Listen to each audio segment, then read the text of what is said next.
right, welcome to Saturday Night Protection Live with your host, Christopher Gelson. This is quite the show tonight.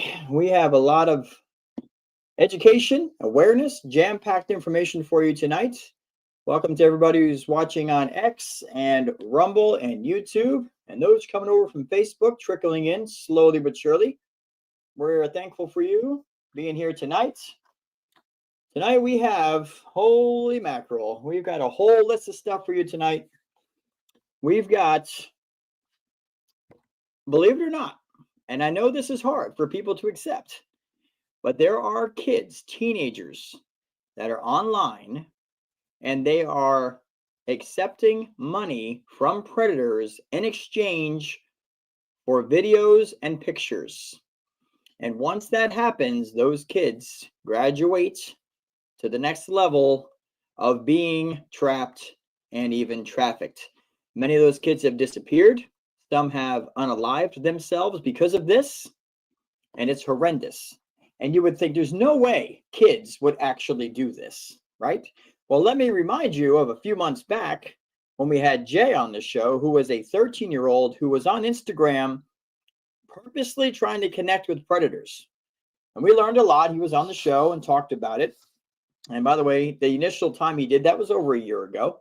He's doing very well. We keep contact and has been predator-free since that time. So we're very happy to hear about that. But he talked about a whole host of reasons why he was doing that. Looking for attention, mistaking sex for love, the escape factor, the hormone factor. There was money involved in that. There was a whole lot of other stuff. So kids, unfortunately, do this. And we stumbled across something on Threads. Oh, yes, Facebook Threads. And we were like, this seems kind of strange. Yeah, so 12-year-old boy posting everything, where he's from, what he likes, telling people to connect with him on Instagram. But there was something else in the picture that he posted, which tipped us off to what's going on here. So we're going to bring you that story. We also have the story of a 27-year-old who was posing as a 17-year-old high school student and was able to travel around and get enrolled in senior classes in several high schools so that he can get into sexual relationships with underage kids. No kidding you. How does this even happen? Well, we're going to look at that story as well.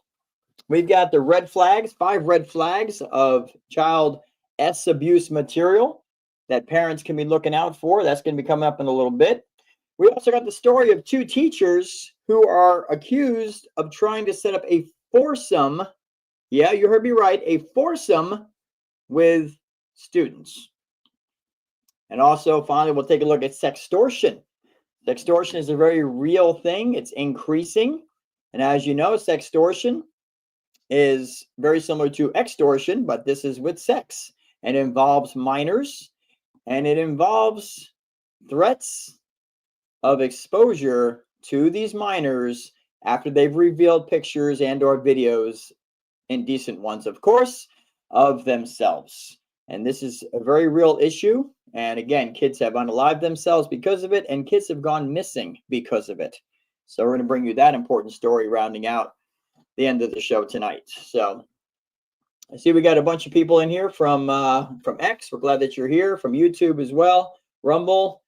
And also a big shout out to all the people who shared the show last week.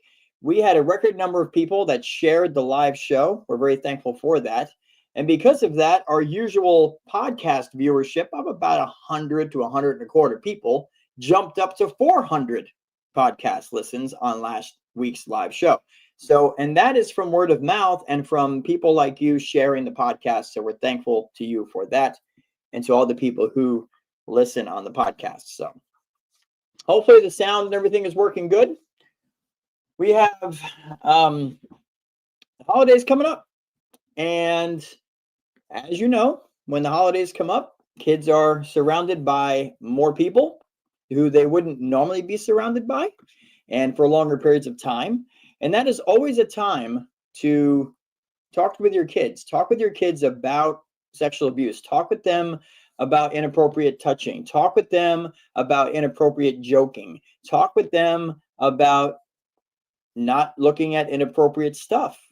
And if anybody tries to show them something inappropriate or starts tickling them in a way that they're not comfortable with, or playing a game with them that involves touching, any of those grooming tactics, kids need to know about these things, especially before the winter break, right?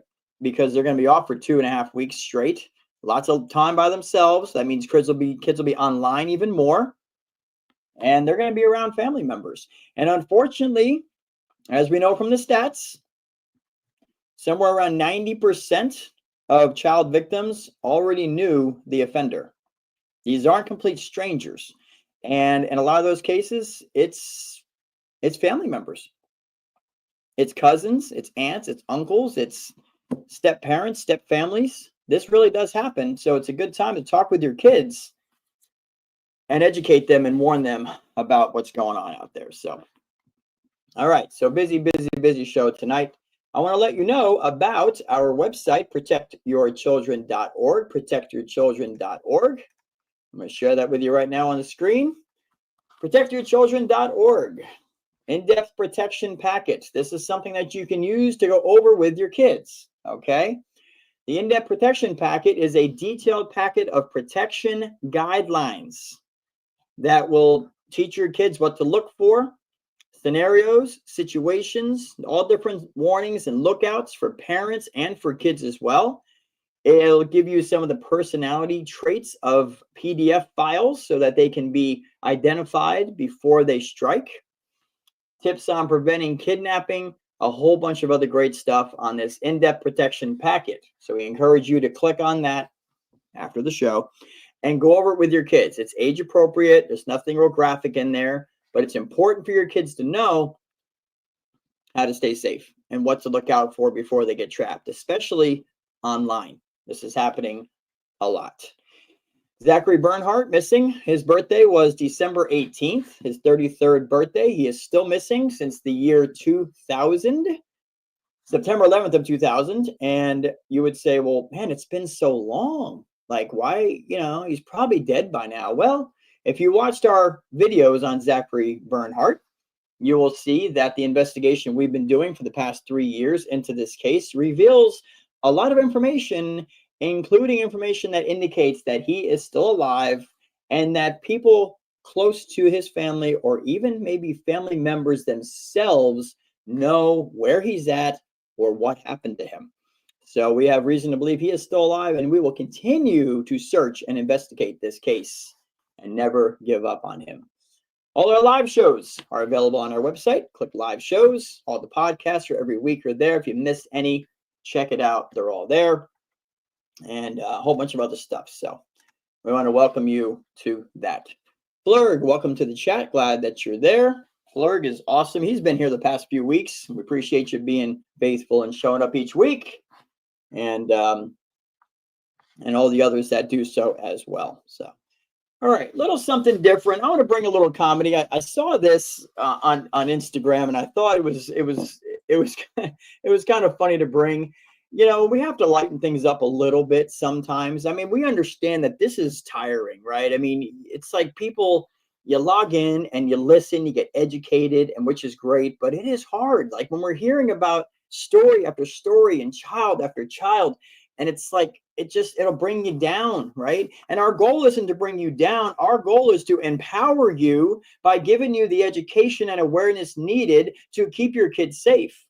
Okay, and to empower parents to take steps to protect their kids and to not make excuses about why they can't, right? We want to give you the tools and the education and the awareness to protect your kids, right?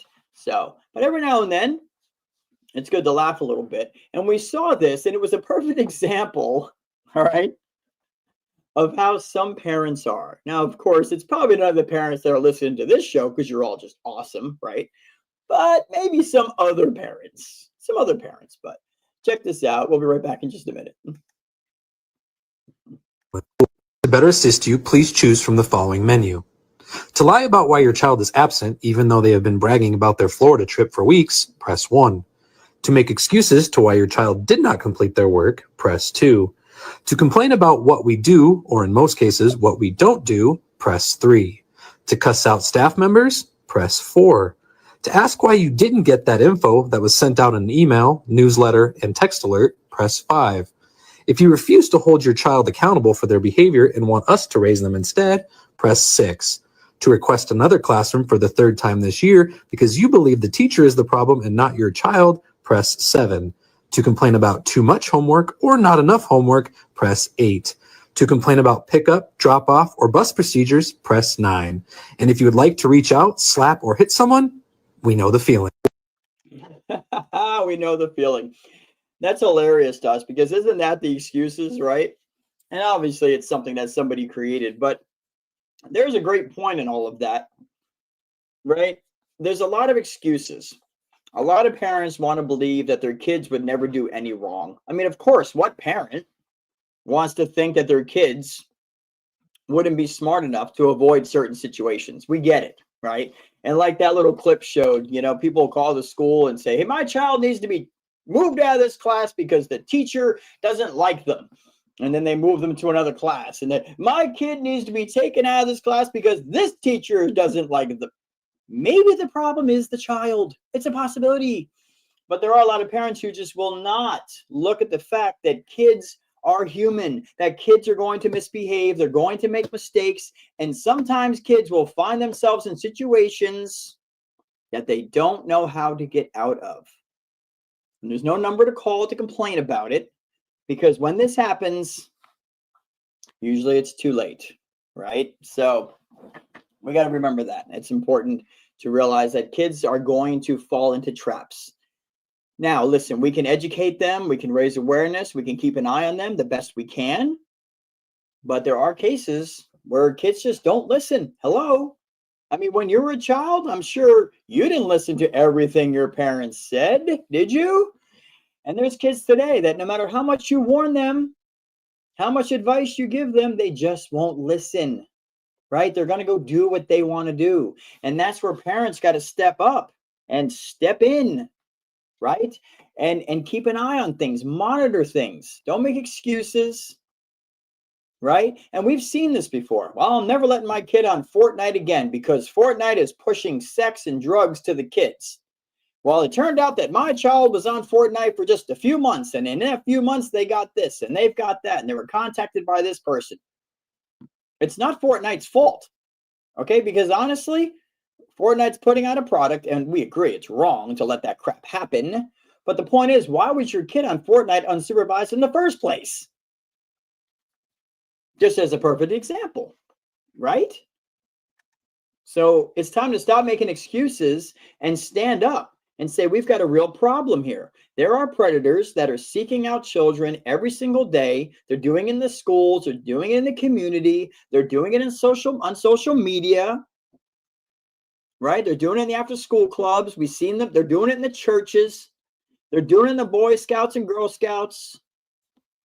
They're predators that put themselves in places where they can have the greatest access to children who are separated from their parents.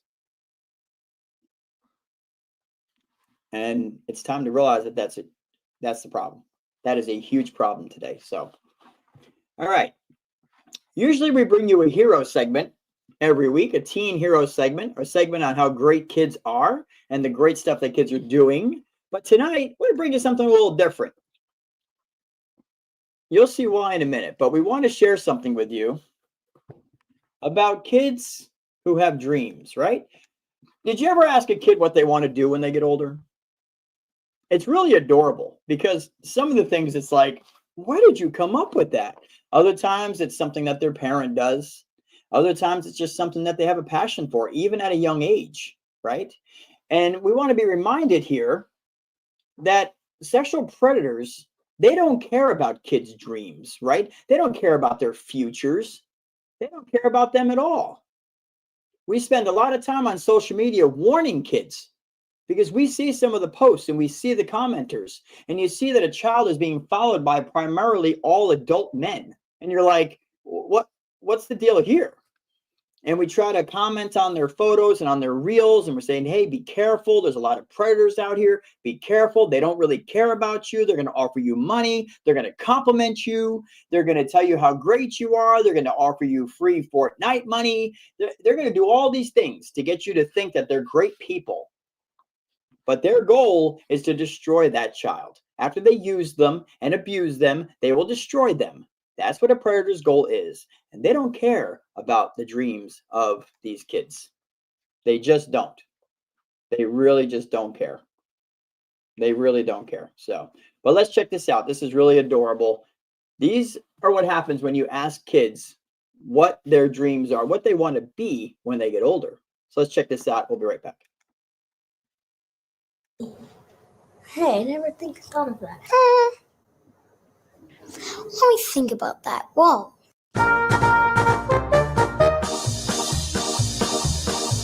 I want to be a teacher when I grow up. Elementary teacher. I like little kids. A babysitter. A pastor. Dolphin trainer. A dental that eats bugs. A haircutter. A person who helps in charities. I'm a cashier at Walmart. An author. Chapter books about mythical creatures and animals and things. I want to be a lawyer. Lawyer. Pilot. Pilot. And a dad. A pilot racer dad. Scientist. Paleontologist. Mines for dinosaur bones and studies them. YouTuber. Movie star. A famous actor. Actor. On stage. On TV. On Disney Channel. Or commercials. I gotta be a model. I'll work it. If I want a model, I'll just be a policeman. Police officer. A cop. I want to car chases. Catch bad guys. A superhero. Batman. Spider-Man. I would like to go into the U.S. Army because my grandma, she loved the Army, but she never went into the service. I want to be the third African-American gymnast. Gymnastic coach. I want to be a professional dancer. Dancer. Dance teacher. Ballerina. Professional soccer player. I have a shirt on right now that says Barcelona. Soccer player. Basketball player. Basketball, football, or soccer player. Or baseball. I can never choose. I do not know. I'm still working on that. Maybe when I grow up, I'll pick. I already have a whole plan. Serve the Air Force for 20 years. Become a businessman. Make my own company for cars. I want to be a Pokemon trainer. I want to work at Target. I want a cake. I want to be a pop star, rock star, singer. I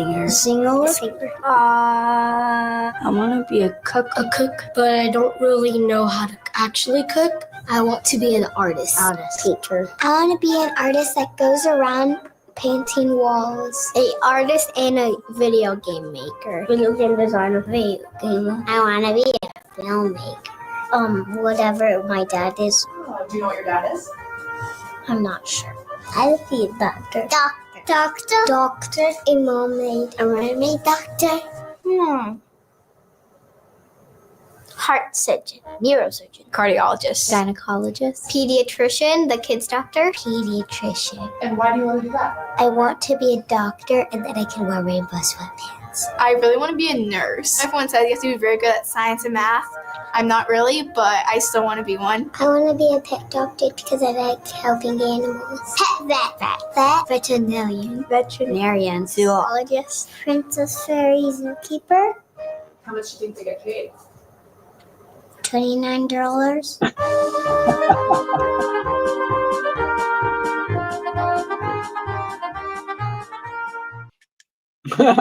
$29, she says. Probably $29 is what they get paid. That's so adorable. It is absolutely precious. When you talk to these kids, they're innocent. You know, they have no idea of the craziness of the world. They some of them, you can tell, have a heart for wanting to do stuff, even at that young elementary age. But they want to be doctors and lawyers and dancers and ballerinas and policemen, and they want to be pilots and heart surgeons, and they want to help people.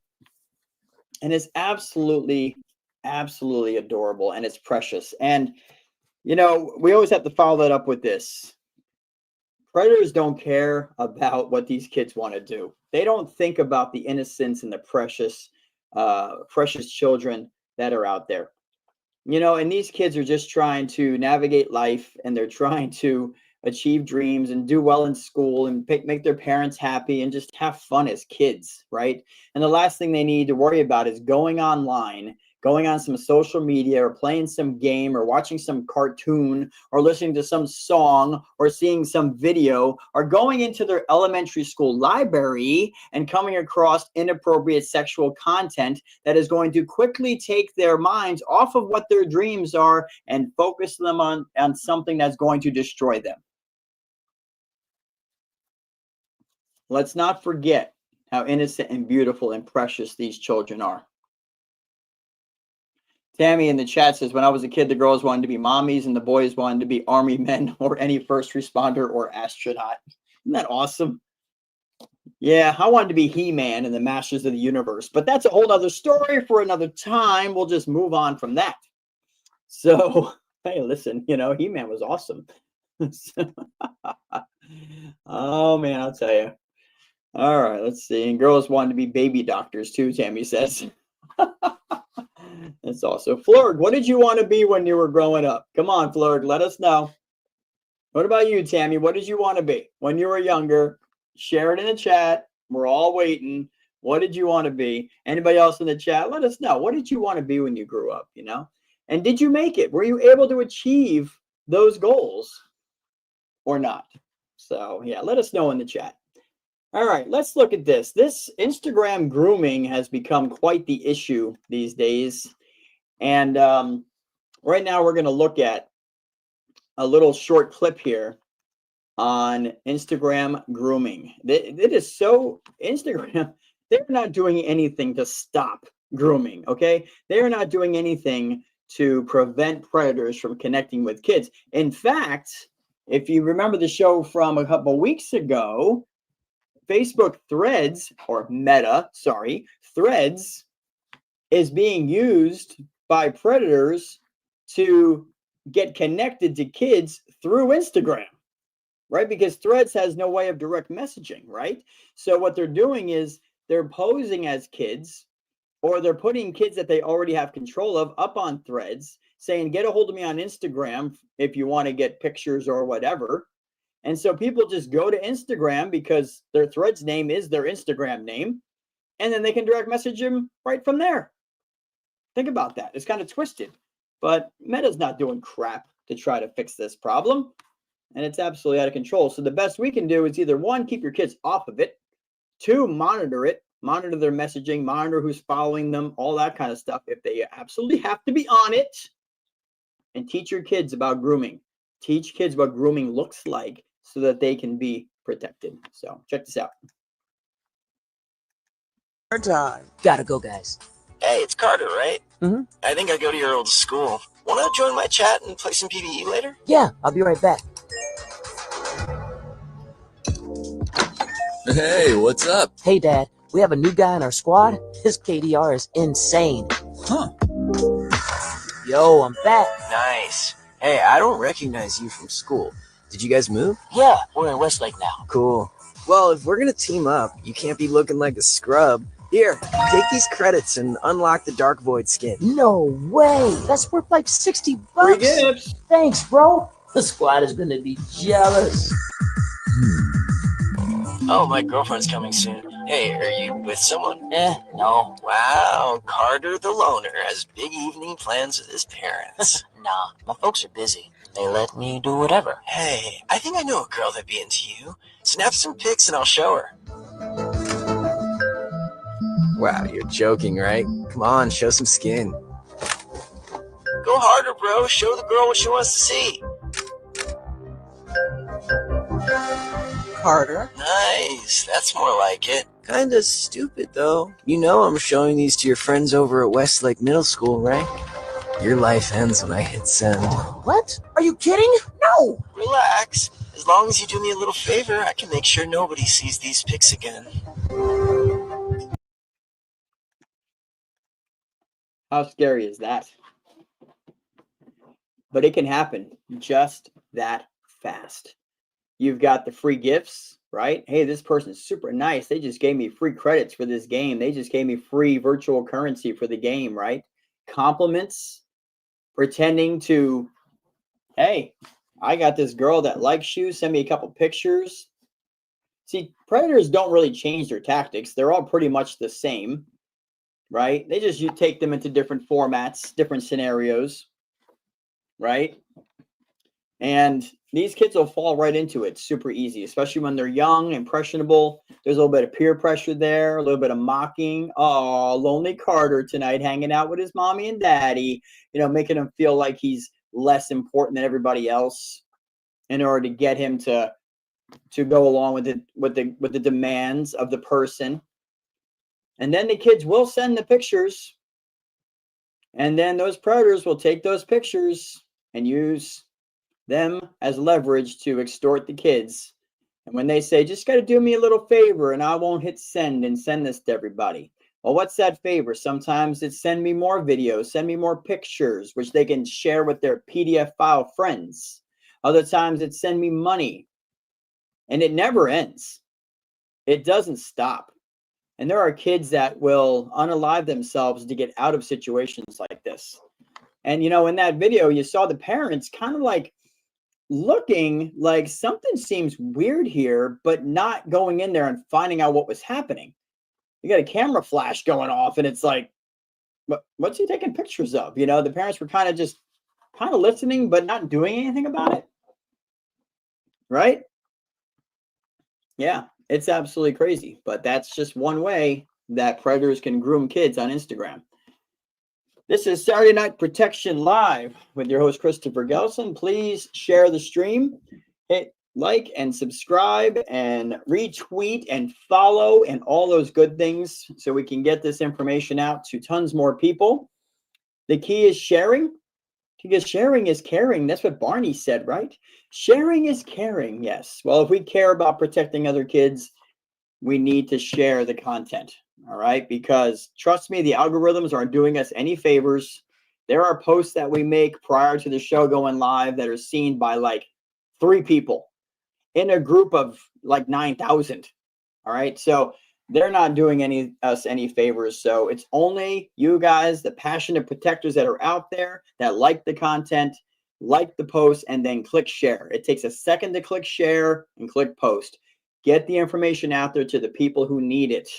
That's how we're going to get more people educated and aware, and therefore protecting more kids. The website, protectyourchildren.org, protectyourchildren.org. It's open 24/7. How cool is that, right? And it's absolutely free. So definitely check that out. All right, let's jump into this 27-year-old.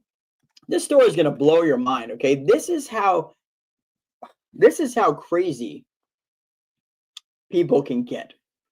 This 27-year-old posed as a high school student, and listen, paperwork and all, and got himself enrolled in several high schools, okay? Even got somebody to pretend to be his mother, right? Also, he can gain access to young students and get involved with them in a sexual relationship.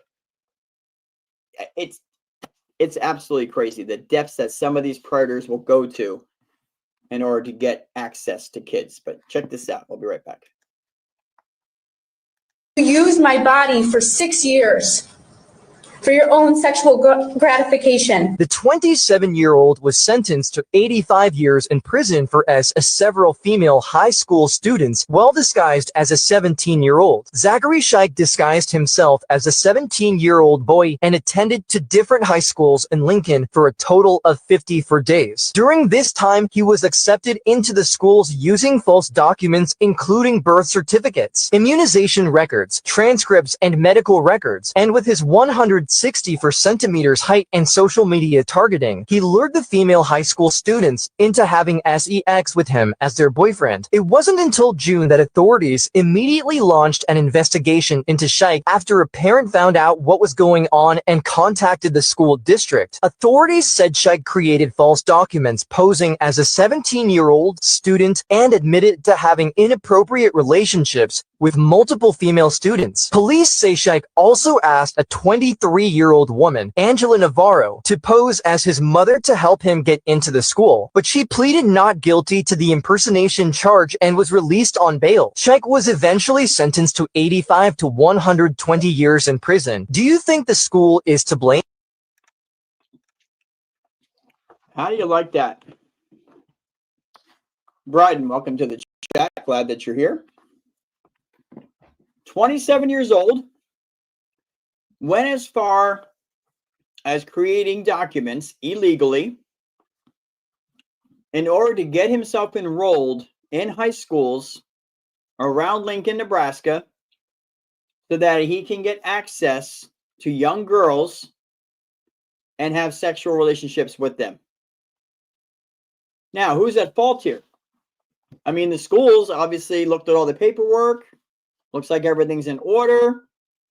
Apparently, they didn't try to verify any of the information, right?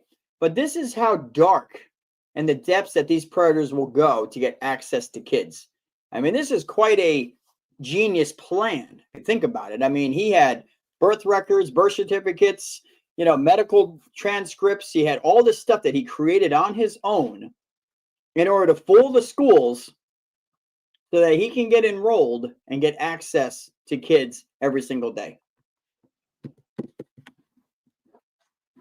It's unbelievable how that can even possibly happen. Now, thank God he was caught, and he's got now 85 years in prison where he belongs, so he will never touch another child again. This is how crafty these predators can get. And that's the first time we've ever heard of something like that. I mean, that was absolutely out of control. Shelly Shells, welcome to the chat. Glad you're here. Thanks for joining the show, Shelly. And Bryden and Tammy and Flurg and others that are in the chat. We're glad that you're here tonight. But yeah, think about that. 27 years old, getting enrolled in high schools to get access to kids. That's one we have never heard of before. How it even got to go on for as long as it did is beyond us. But I don't know. It's crazy. Just a reminder, if anybody you coming in late, you missed a portion of the show, about 30 minutes of it, you can always catch it on the podcast, which is available about 15 minutes after the show is aired. You can always catch up on what you missed, and you can also go to protectyourchildren.org, click on live shows, and catch the replay, the podcast of the live shows there as well.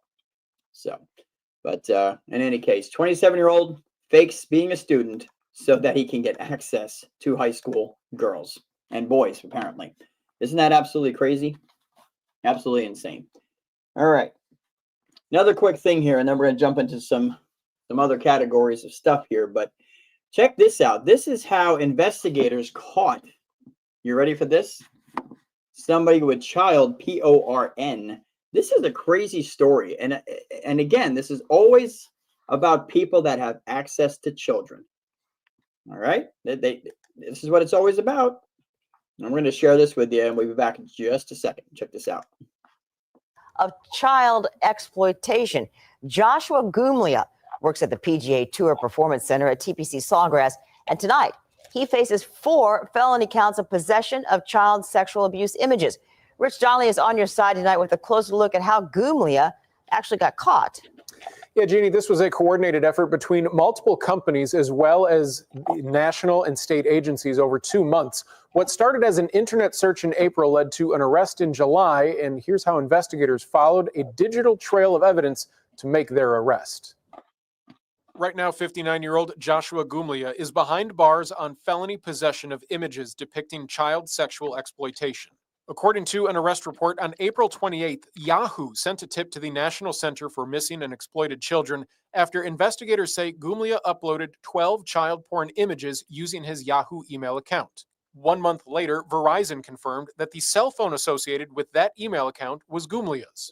According to his Twitter and LinkedIn profiles, Gumlia is a club fitter who works with junior golfers at the PGA Tour Performance Center at TPC Sawgrass. In June, that's where St. Johns County Sheriff deputies interviewed Gumlia. According to a police report, Gumlia said that he's disgusted with himself but considered the images a victimless crime.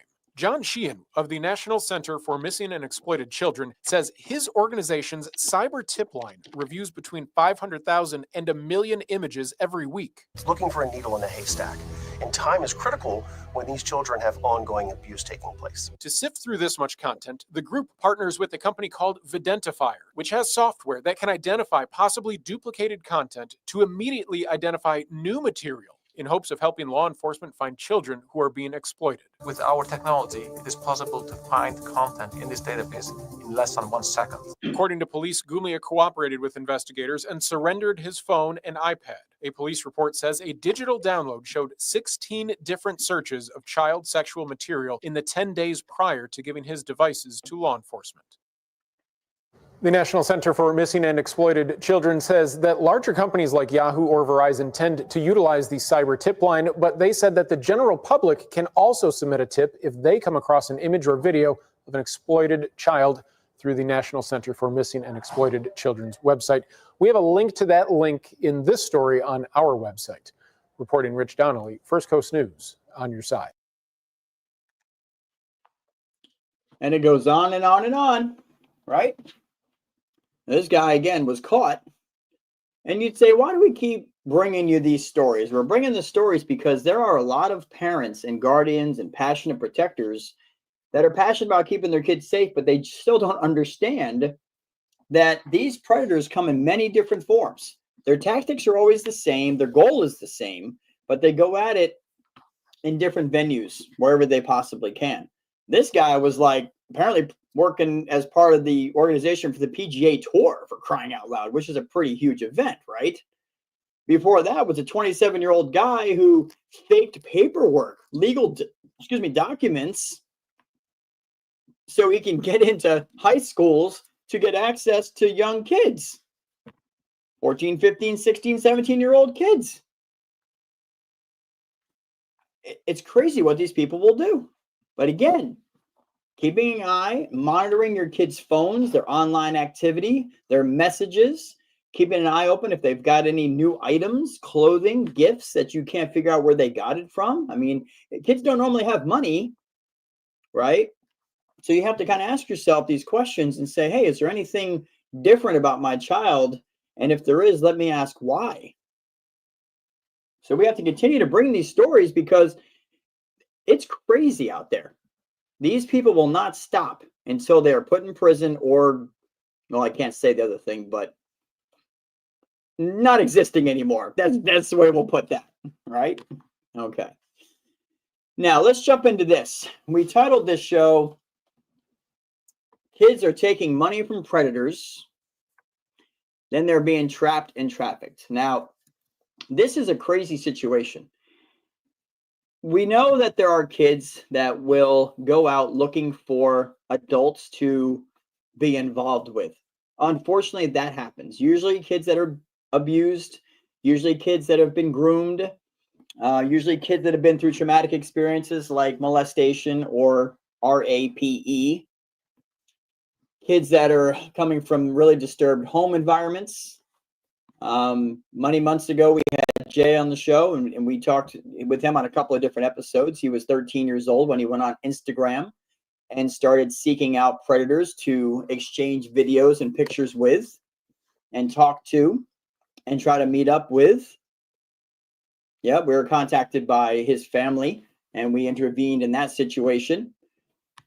Kept a nice list of all the people that were trying to contact him, all the people that sent messages, did investigations, see which one were adults, and sent that to the proper place where it needed to go. But this child was actually doing this. So there are kids that will go out there looking for adults in order to be involved with them. It's not a common thing, as common as adults seeking out kids, but it does happen. So we're on Facebook Threads a couple days ago, and let me share this image with you, okay? And we blacked out certain stuff, obviously, to protect the child. Now, if you look at this image, what seems very odd to anybody? In the chat, here's a quiz for you. In the chat, what do you see in this picture that is potentially dangerous? We'll give you a minute. Somebody in the chat, what do you see in this picture that is particularly could be dangerous. I wish I had the Jeopardy music. Do, do, do, do, do, do, do. You see anything in that picture that could indicate something's not right here? I'll wait a minute, see if anybody puts anything in the chat. What looks odd about this picture? What's in this image?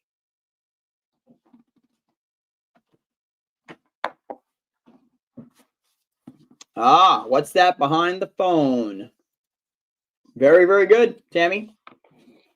If you guessed that that is a QR code, you would be correct.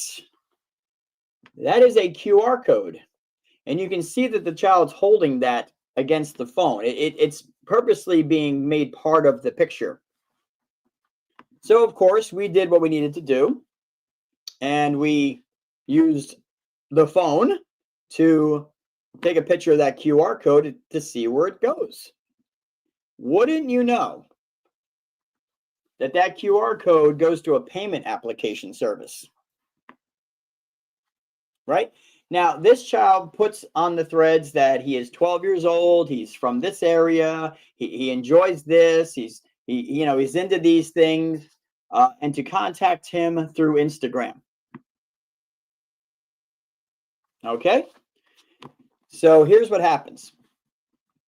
There are kids that will see this as a way to make money. Okay. They will show a QR code in hopes that someone will reach out to them.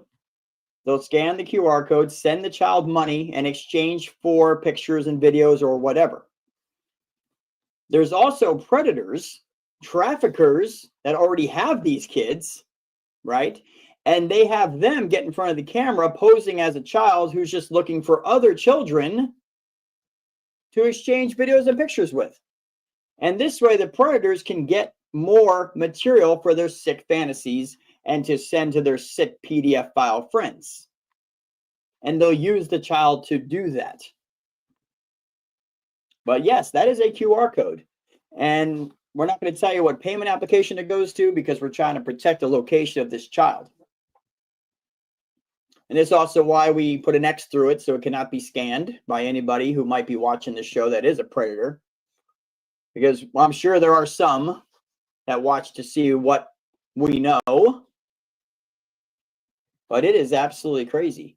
A child, I'm telling you, and when you scan that, it gives enough information. And this child posted this on a public social media platform. It's happening. Which is just a reminder of, if you got kids or know anybody who has kids and they're posting their pictures online, my God, there better not be anything on those photos that indicate where that child lives, what school they go to, what football team they play for, what dance place they go to, where they play baseball, football, soccer, none of that stuff. Any of that information can give a trafficker, okay, a potential kidnapper or trafficker, the location of that child. Right? We talked about that just a few weeks ago, where we shared an image from Instagram with you, where now this account is a mom and a daughter and sometimes the dad, and it's usually just funny stuff. They're telling jokes or whatever. But in this one particular video that we screenshotted, the young girl who's she goes to middle school, she's in the video with her school shirt on. And it says the name of the school that she goes to. Now, she's starting to get tons of followers on Instagram, all sorts of weird people following this account. And now those creeps know what school she goes to. And it turns out it's a school down here in Florida, about 30 minutes from this microphone right here. That's absolutely insane. But people are not thinking about this. And now this child's up here saying, hey, reach out to me on Instagram. I'm 12 years old. Oh, and here's the QR code where you can scan to send me money. And I'll tell you, once that happens, and the PDF file traffickers get more videos and pictures of this child, that child has just become in more danger than they were before.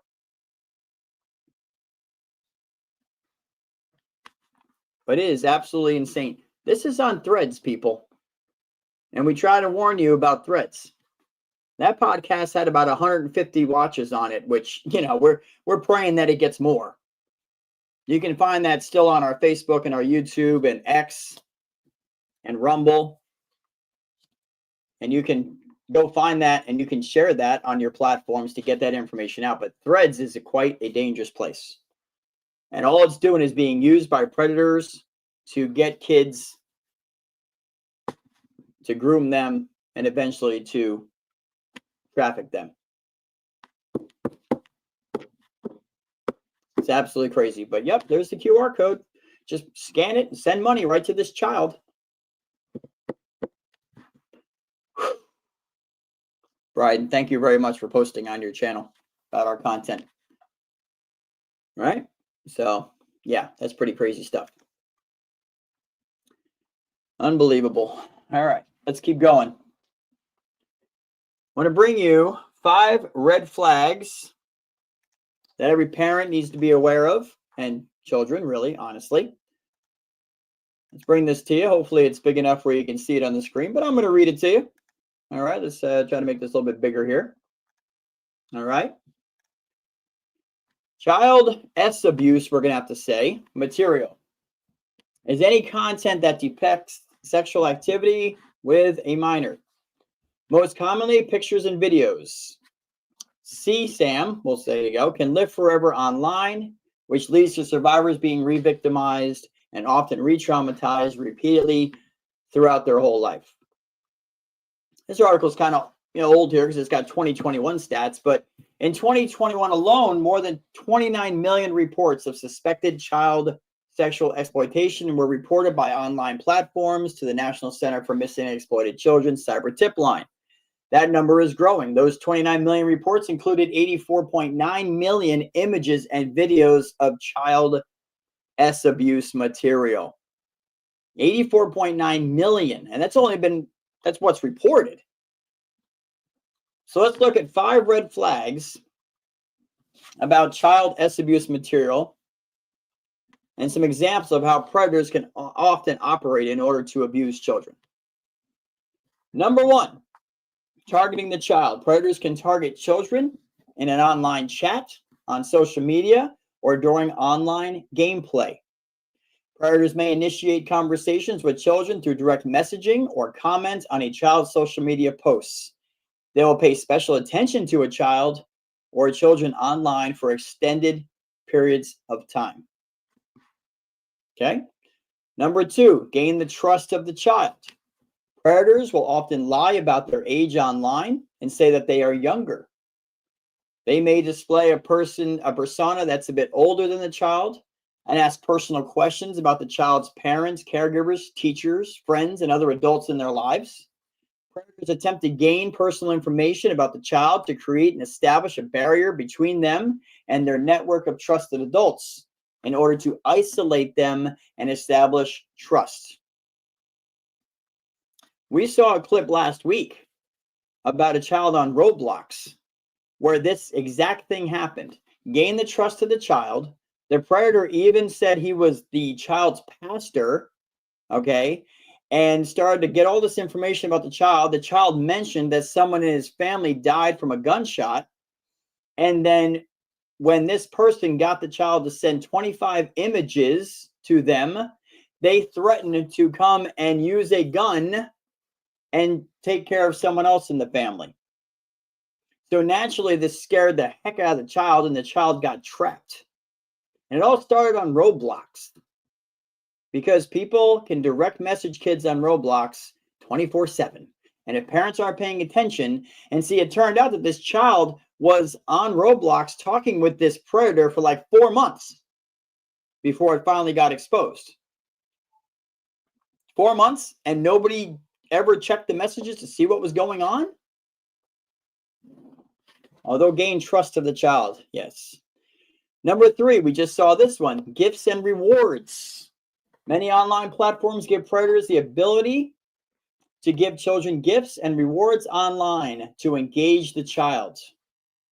In online gaming, predators may be able to give a child a gift card, which may come across as innocent, since they may not have access to purchase items for themselves. They may also be able to give money online. Oh, we just looked at that. If certain applications allow this interaction. Okay, that happens. Number 4, sexualizing the relationship. Predators may initiate conversations that become progressively more sexual online. They sometimes ask graphic questions such as, I can't think I can say this on YouTube. Have you ever, you saw the word on the screen, aided, or do you like to touch yourself? A predator may also request sexually explicit images and or videos of the, we'll say, young person, and may engage in sexually explicit conversations and direct messaging on the platform, or may request the child's phone number to talk offline. We've seen that with the teachers, the amount of teachers that have been arrested. They've all got the child's phone number, and the children are talking to them through text messaging and social media for months and months and months. Again, nobody's checking the child's phone, checking their conversations, checking their contacts, see who they're talking to. And then number 5, maintaining control. Predators attempt to maintain control and power over a child. They do this by monopolizing the child's time and by pressuring them to send sexually explicit messages, videos, and photos. The relationship with the child can move from an innocent interaction online to interactions that become abusive and emotionally controlling. Now, that's a lot.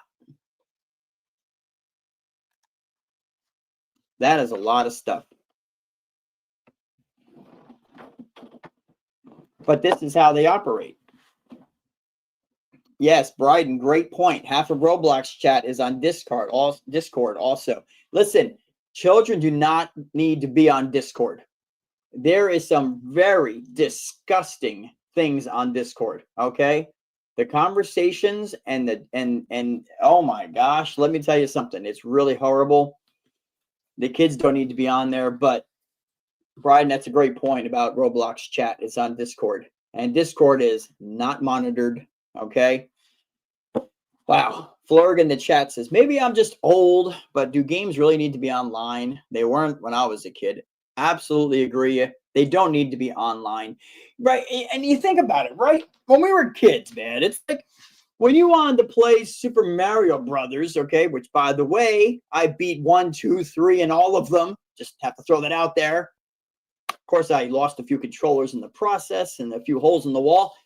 But, you know what you did when you wanted to play with a friend? You know what? You said, hey, why don't you come over and we'll play together and we'll beat this game. And you hung out together, right? Usually, for hours sometimes, right? But you knew who you were playing with. Now, today, it's like, no, go online and play with complete strangers. Play with these people who you don't know in real life. And they will do that. They'll give you, like we saw just earlier.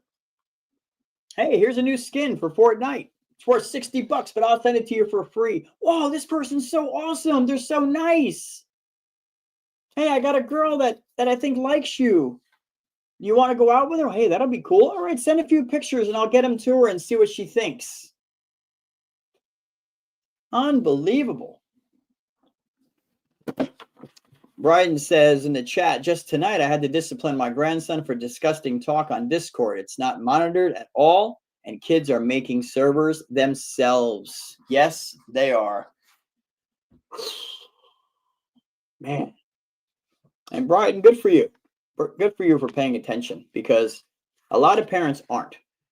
And let us just remind you that the way these predators get away with what they're doing for so long is because parents and other guardians are not engaged. They're not engaged in what their kids are doing. And we'll tell you that the kids' lives are on their phones and on their games. So you want to see if they're in some kind of trouble, or they're struggling with something, or they're being bullied, or they're being groomed, or they're being a victim of sextortion. You need to find out, and you can find out by going through their phones, by going on their online games and looking through the direct messages. and removing some of that. So there's no ability for that to take place.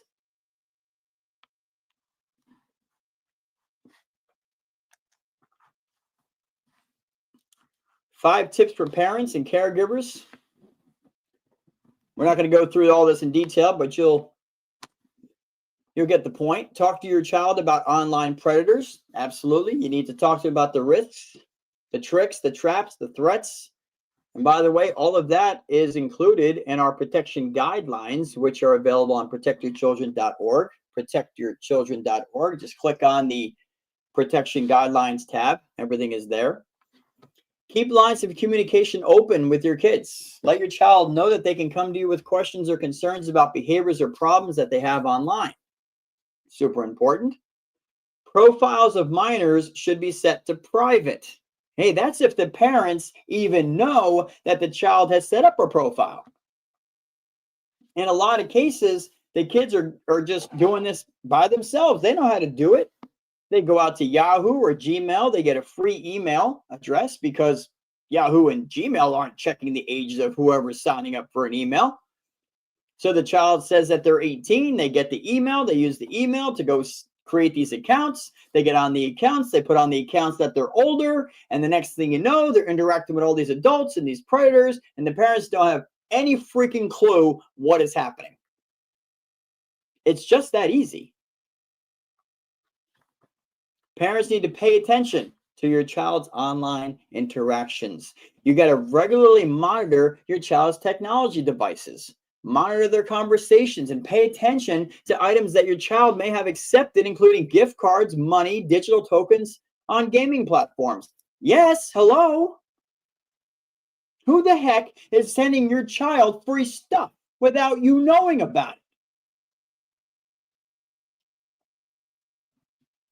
And you can implement parental controls.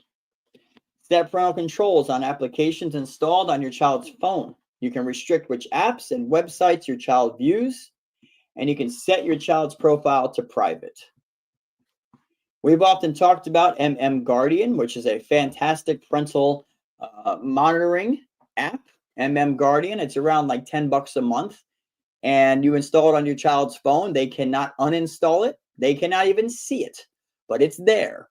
And you can set that app to monitor certain keywords. You can view their messages. You can see who they're talking with. You can know if they've been on Discord. You can know if they've been on other social media. You can see who they're talking to. There's all sorts of alerts built in for sexual imagery and bullying and drugs and alcohol. AirDroid is another one for Android phones. Again, around $10 a month. AirDroid is a great one. There's so much out there that parents can do and get this stuff on these kids' phones if they have to have a smartphone. And on our website, protectyourchildren.org, there is a section for parental controls, and we show you step by step how to put parental controls on the child's phones and game systems. You ready for this? Using the available parental controls. Yes, that's right. Xbox, PlayStation, Android phones, Google phones, iPhones, they all have parental controls built in that can be turned on to monitor what your child is doing. And we teach you step by step on how to do that. We did all the work for you. We went and looked it up, took all the directions, we put it all together in one spot so that parents can do that. There is so much stuff that can be done. There's so much stuff that can be done. Tammy, servant of Christ in the chat, makes a great point. Look how hard it is to get people to come here and learn how to protect their kids. Yeah, we know. It really is. I mean, it is unbelievable to us. And you know, at the risk of sounding like woe is us, because, you know, we're really not trying to do that, but it is very, very hard. You know, we've been on YouTube, we're sitting at like 775 subscribers. You know what I'm saying? Like, and we've been there for quite a while.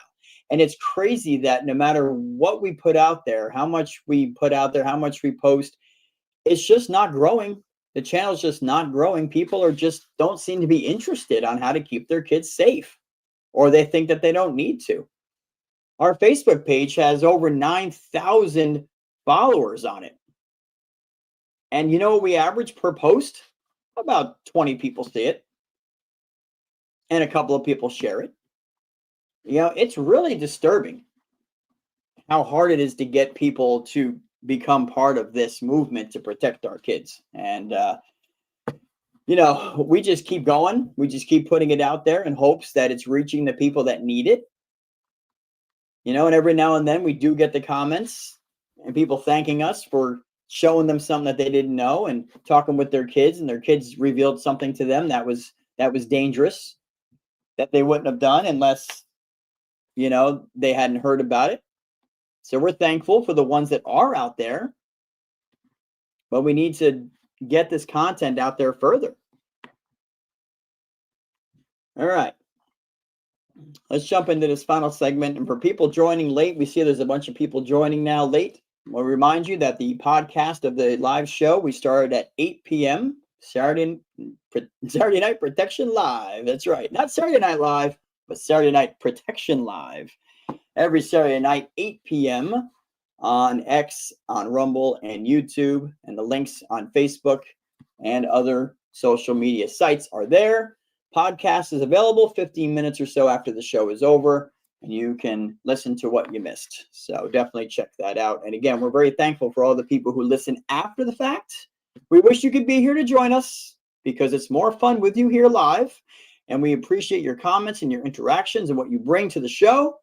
But if you can't make it, it's still important that you hear the content and the education. And you can do that with the podcast available after the show is over. All right. We're going to be wrapping up about 9:15, 9:20, so we appreciate you guys sticking with us. But let me bring you this story. Oh, my gosh.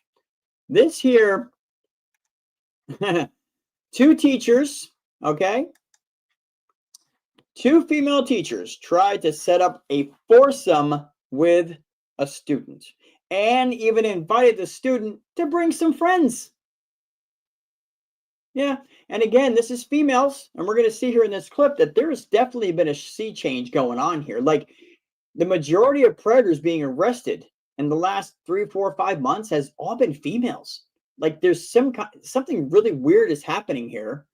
And these 2 little freaking deviant PDF files are no different. But we're going to bring you this, and we'll be interrupting for commentary. But we'll try to get through it as quick as we can because we do know your time is valuable.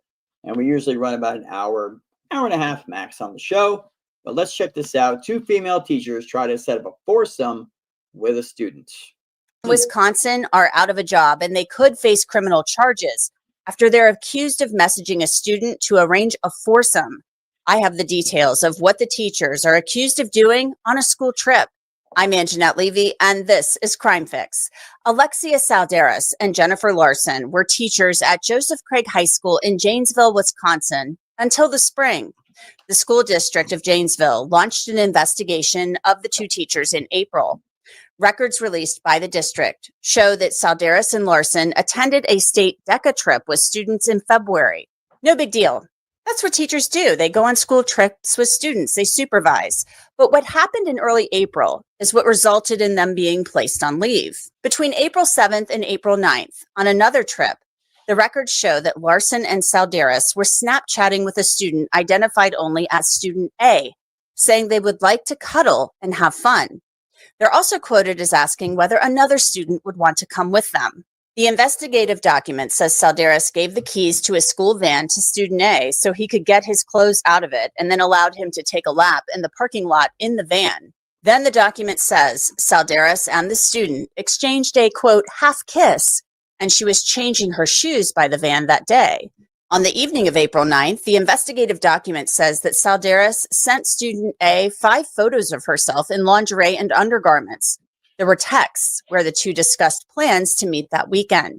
Then the next morning, on April 10th, the other teacher, Jennifer Larson, reported to superiors that Alexia Salderas allowed Student A to drive a school van. Then Salderas texted Student A that their relationship, that's what she called it, their relationship, needed to stop, and Student A agreed. The following day, on April 11th, a teacher told the principal of Craig High School that she saw a group of students crowded around a phone giggling. The teacher believes she saw a photo of Alexia Salderas in undergarments. The teacher tells the principal and the assistant district superintendent that she is 95% sure it was Alexia Salderas in the photos. That's when the district places Salderas on administrative leave. What happens next is redacted. It's blacked out in the investigative summary. This could relate to what the student told district officials. That evening, Jennifer Larson is also placed on administrative leave. 6 days later, on April 17th, district officials interview Jennifer Larson, and she admits to the snaps discussing cuddling, flirting, and implying that alcohol would be involved in a possible meeting with a student. The assistant superintendent also confronted Larson about having a prior inappropriate relationship with a former student. Larson, according to the documents, admitted to starting a rumor about a current male student's former girlfriend. She said she didn't believe the girl was good enough for the student. Wow. On April 19th, the assistant... Now, let me jump in here real quick. How many red flags are already there?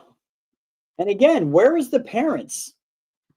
You've got teachers hanging out with the students outside of school, communicating with the students, not on approved platforms from the school district, but on their own private time with Snapchat again, which how Snapchat is still even existing is beyond us, with all the lawsuits against it. But you know how that goes. Money talks, right? But why are parents not paying attention to their children's phones? These teachers are somehow able to set up meetings with these students outside of school through messaging on the phones. And of course, nobody saw it because nobody was paying attention. Man. Yeah, Florida makes a great point. Says the teacher could walk in any bar or club and take her pick, but she's going after kids. There's something seriously wrong going on here. And this trend of female teachers abusing students is quite alarming. It's absolutely crazy, but tons of red flags already, but let's continue. Superintendent met with both Larson and Salderas separately and told them it was being recommended that they resign and that their contracts would not be renewed. Both Salderas and Larson resigned. So the school district says that they've turned this matter over to the Janesville Police Department, which is investigating. So what kind of crime could exist here? Because from what I'm looking at, I'm not seeing one. I thought we should bring in an expert in prosecuting crimes to discuss this. She is Michelle Snodgrass. She is the Commonwealth's attorney for Campbell County, Kentucky. She's been prosecuting felony cases for 24 years. So Michelle, thanks for coming on. You've seen it all, doing this for 24 years. Are you seeing a crime in the documents that we have here in front of us right now? Credit to law enforcement. Well, right now, the documents that they gave us don't tell us a whole lot. What we always look at as prosecutors is what is contained in the messages that could tell us there's more out there. And one of the things that stands out most to me is the message that said, we need to end our relationship.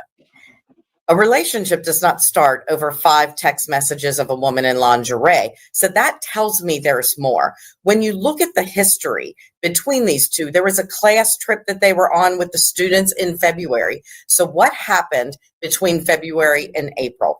That is what is going to tell the police what they need to be looking at. And I think you make a really good point there. This is at April 10th of 2024. It's in the morning, and it's after Jennifer Larson apparently reported to the principal that Alexia Salderas had allowed the students to drive around the parking lot in the district van doing the loop, as they said. And, you know, Alexia says to student A that the relationship needs to stop and that student A agrees. So you're right. There was a period of time there in which something could have transpired. We just don't know what that was. And then we get to farther down in the documents and there's a lot of stuff redacted. It's blacked out. I look at that and I'm thinking to myself, they had to have gone to the student. I'm assuming they went to the student and his parents and said, hey, what was going on here? So is that redacted because that might be part of a criminal investigation? It may be something that a minor has relayed to them. Absolutely. So as prosecutors, law enforcement, we do everything we can to protect children, because we got to remember these are minor children. And so you have to treat them in a different way.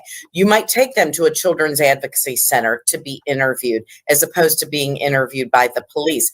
If they disclosed information either through themselves or through their parents, the school district is going to redact that for their protection. And I think that's important to say that there is more that we don't know about that the police are privy to. And that is what is leading them in their investigation, and the prosecutors as well. That's what's telling them whether or not criminal activity occurred. And at this point, I have to assume that there is more. You know, we have a teacher talking to a student saying, let's meet up over the weekend. That means that there was more contact with them. Yeah, we're talking about cuddling, possible alcohol use, all kinds of stuff. And there was a half kiss shared, apparently, with student A and Alexia Salderis. So that right there, I don't know if that could constitute anything, but teachers should not be doing half kisses with students. It's just not appropriate. It definitely crosses the line. You have to remember that there's a grooming process, right? These adults try to find which children might be susceptible. They start the grooming process. It starts with a little laugh. It starts with maybe a pat on the back, a touch here and there to see how it is that they're going to react to that contact. And that grooming process does take some time. Is that what was happening the past couple of months until we got to April? And quite frankly, for the life of me, I'm not quite sure what a half kiss is. Anyway, either you kiss somebody or you don't kiss somebody. So that to me is the minimization that always comes along with somebody who's got a little bit of a guilty conscience. So what in the world is a half kiss? I mean, that again, she's absolutely right. That's minimizing what's going on. Well, it was just a half kiss. Yeah, it wasn't a real kiss. It was, what is that, like a little peck? Is that like no tongue? Like, what is that? You know? Tammy says, have to leave early, y'all. Thank you. Protect your children. Have a safe night, everyone. Tammy, thank you. And you can always catch the rest on the podcast. But thank you for being here. We appreciate you. And be safe, absolutely. But yeah, half kiss, right? And again, she mentions 4 months of grooming, alleged grooming going on here. There's the question.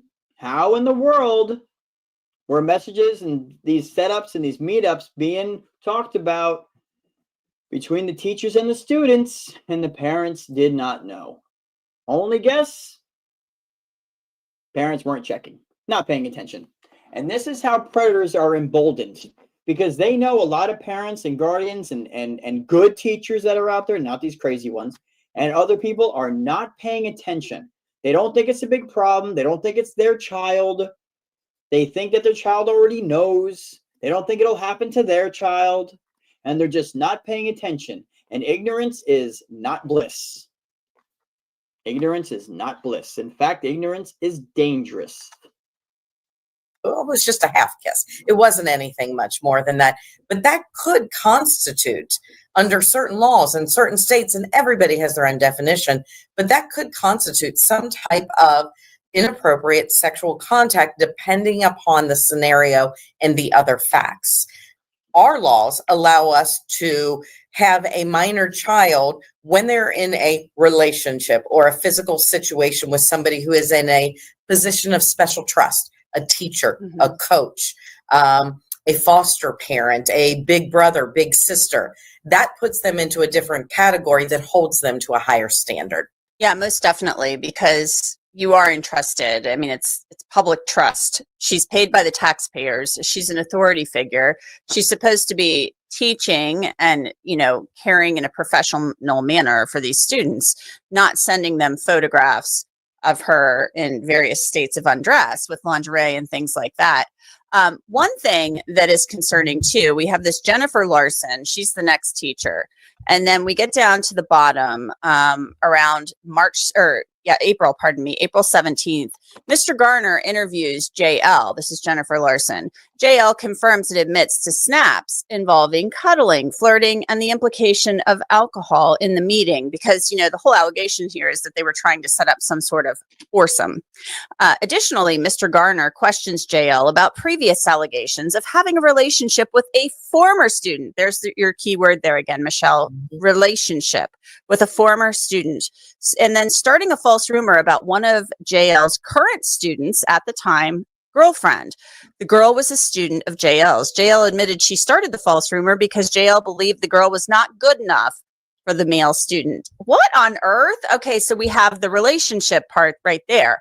So if you're a police officer, law enforcement person, are you going to go back and talk to this student where she allegedly had a relationship? Because that, again, does not just sound like Snapchatting. That sounds like more than that. Well, yeah, and to start off with, I would say that this sounds so high school. You would expect this from high school students, but instead you're dealing with teachers. And that thing that is probably the most disturbing, they are acting like they are the students. But there is a relationship. We're talking about alcohol being involved. We're talking about bringing in other students. This is not something that just occurred over a 2-day time period. And I think that's where the focus needs to be. What has happened over this period of time? What have they been doing? What has their communication been? Snapchat is so horrible for law enforcement because lots of times those messages, the images, they can go away. So we hope that we're going to be able to get an electronic trail of what was going on between these teachers and these students. But yes, they should be talking to everybody. And quite frankly, I think it was this student or this teacher that has been there for almost a decade. It's probably time to start talking to former students of hers as well. No, absolutely correct. There is no way that this teacher just one day woke up and said, yeah, let me just start talking to the student and allegedly set up a foursome with alcohol. Allegedly. You got to, hopefully the police are investigating going way back to see what the heck's going on here. New York Creep Spotlight, welcome to the show in the chat. Glad that you are here.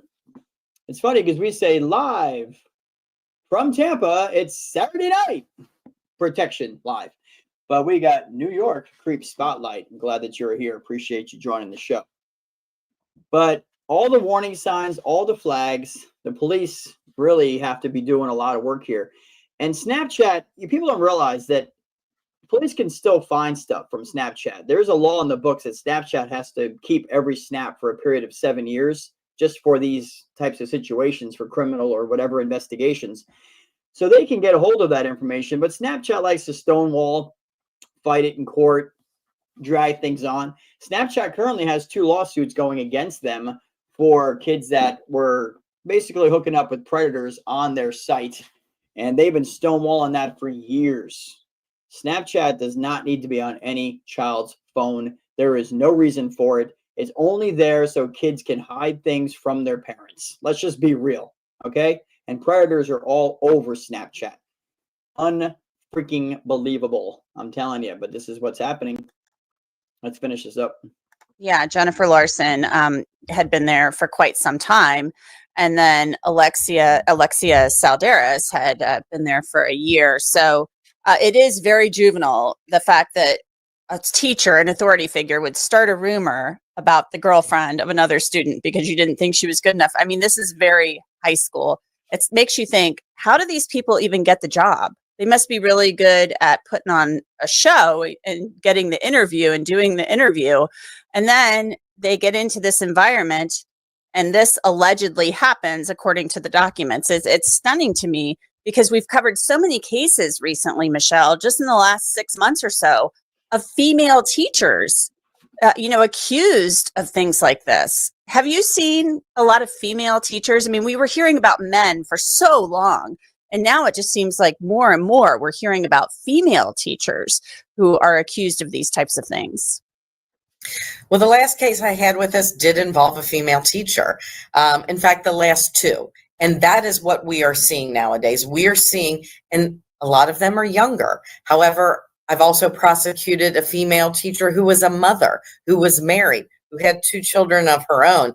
But for some reason, there has been a switch. There has been females that are the ones that are becoming the perpetrators. And we can't look at them any differently than we would a male teacher.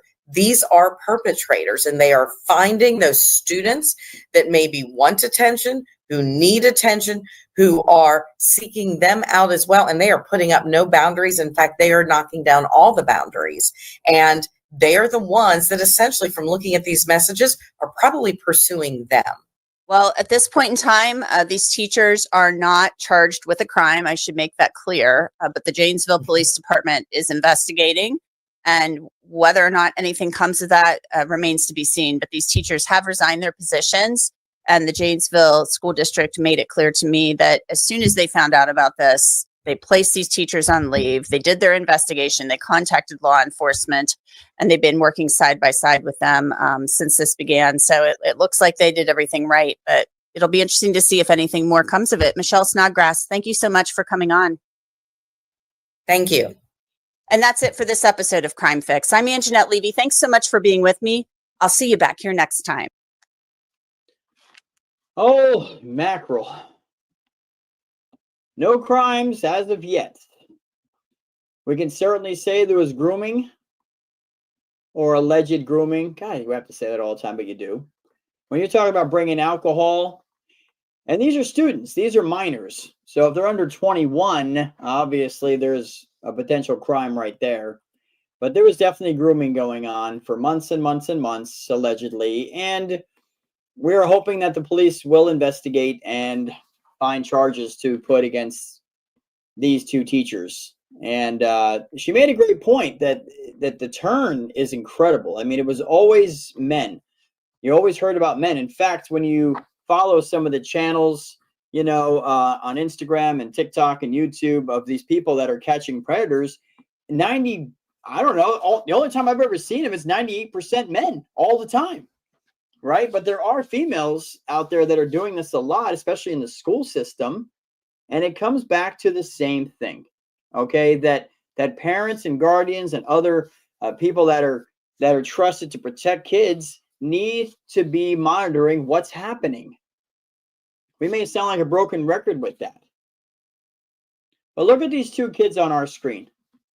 I mean, look at their faces. I mean, there are kids that are going through this right now. There are kids that are being trapped in sextortion schemes, who have been groomed and tricked into sending images online, and now they're trapped in situations. And their behavior may be changing at home, and they may be having problems at school. And instead of just punishing them, which we understand discipline has to happen, but it's more important to sit down with your child and say, what's going on with you? Your behavior is changing. What's happening? Is there something going on? Is somebody threatening you? Is there something you're afraid of? Please talk to me so I can help you.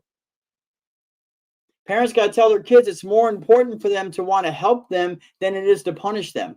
A lot of kids are afraid to talk about what's happening because they're afraid of getting in trouble. But this stuff is happening.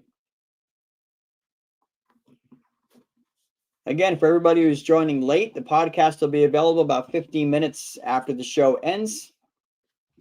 And we had a bunch of people here joining late, so you missed about an hour of the show. We start at 8 p.m. every Saturday night. Hopefully you can make it 8 p.m. Saturday night Eastern time, that is. But you can always catch the podcast after the show is over for what you missed. Man. Bryden says New York Creeps Spotlight is an awesome predator catcher. I just went with him to catch a sick one last week. Thank you. Thank you to New York Creeps Spotlight. And we encourage people to go ahead and check out their stuff as well. You know, and there was a point earlier made about, I think it was Tammy or Tracy, somebody said, these teachers don't have any concern about being caught. They're so confident in what they're doing that they don't think they're going to get caught. And it's like all of these sick PDF files that are out there. There are tons of channels like New York Creeps Spotlight and tons of others that are constantly trapping these people. And the PDF files are getting arrested. And it's like, but they still go out there and do it. It's like they have no fear or they can't control themselves. It's a sickness, and an evil sickness at that. And now you have the two teachers trying to allegedly set up a foursome with a student.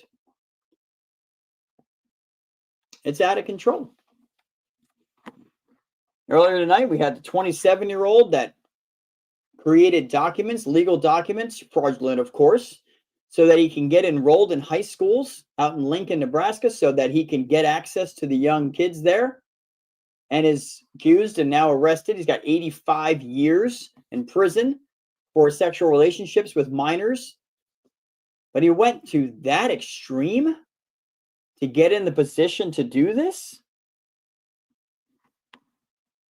It's a sick people, man. It's a sick, sick world with these people. But the keys to protecting your kids are education and awareness. Education and awareness. And parents being involved. Parents have to be involved. We'll round up on this, sextortion, if you haven't heard of it yet. Sextortion is what happens when these teachers or other people groom kids, as we saw earlier with that example of the boy online. When they get these children to send pictures or images, okay? And then the predator turns around and threatens to expose those pictures, expose the child to their friends and to their family. And then kids become trapped. And we've covered many cases where teenagers have unalived themselves because of this situation. We covered a story of a child who was, I think, 12 or 13, who was sneaking out of his house at night out to the family car, okay, with a smartphone to send pictures and communicate with predators. Now, how did he get out of the house in the middle of the night? Isn't there an alarm system? Yeah, there's all those questions. But it turns out that that child was being sextorted. He was afraid to not continue to send the pictures or images. It's crazy. But this is happening. On the FBI web, or ICE.gov, actually, it says one current sextortion trend targets boys between 14 and 17 years old. Adult predators pretending to be young girls have a romantic interest in the boys on gaming platforms, apps, and social media sites. Imagine that. And it starts simply enough. A teen responds to an online request to expose parts of their body on a webcam or send a nude photo to a new online quote-unquote friend. The next thing the teen knows, their new friend threatens to expose them by publicizing the photos, unless they pose for more explicit photos or send money. And a lot of times these sextortionists will demand from the child that they meet up somewhere to do sexual acts, or they will expose them to their family and their friends. And kids have fallen into trafficking and disappeared through situations like this. In some schemes, adult predators deceive and manipulate young males into engaging in explicit activity over video, which the predator secretly records. The predator then reveals that they've made the recording and threatens to post the clips online for everyone to see unless the victim doesn't pay up or even show up. Sextortion is very real. And it's happening to kids out there. It's a lot of stuff. A lot of information tonight. We're about to round out the show here. Again, if you've missed any of the show, you can catch the podcast about 15 minutes after the show is over or anytime after that. The podcasts are available on Rumble, YouTube, X, and Facebook as well. We encourage you to visit protectyourchildren.org, protectyourchildren.org. We are a 501c3 not-for-profit organization based in Tampa, Florida. Our mission is to educate and raise awareness on these sicko PDF file predators that are out there in the community and online. And we do believe that by raising awareness and educating parents and kids gives them the power to be protected. That's what our goal is. That's what we've been doing for the past 3 or so years. We also have our hand in a couple of investigations of missing children. We've been working on that. So we're doing the part that we can, but we'd like to do a whole lot more. We'd like to do a whole lot more. We need more engagement. We need more people to share content. We need people to donate to help us out. And I know this is the time of year where everybody and their mother seems to be asking for money because it's Christmas time and they want year-end gifts and all this other stuff. But let me tell you that protecting kids is not a one-time Christmas gift thing. We work 24/7 to bring you awareness and education to keep kids safe from these people. But we cannot get the information out there. We have goals to be in every state, to open up local chapters, to hold protection events in the school systems, which, hey, imagine that. Now, we cannot do any of that because we are not funded. Right now, there is nobody at this organization that takes a salary. Everybody here is volunteer, and we put our own money in to run the websites, to stream these live shows, to do advertising, to everything that we do. It's all provided by us here and a couple of people that donate, and we're very thankful for them. But if you feel so moved to help us out with a donation, you can do that on our website. It's on the screen, protectyourchildren.org. Click on donate. Everything is tax deductible. In fact, for those of you listening that have donated, those receipts will be coming out toward the end of the month here, so you can have them for your taxes. And we're very appreciative for the ones that help, because it does cost money. It does. We don't have advertisers. We don't have 1,000 subscribers on YouTube. Therefore, we can't get ad revenue. You know how that works. Or on any other social media. So we rely on you guys to help us out. If you cannot donate, we fully understand that.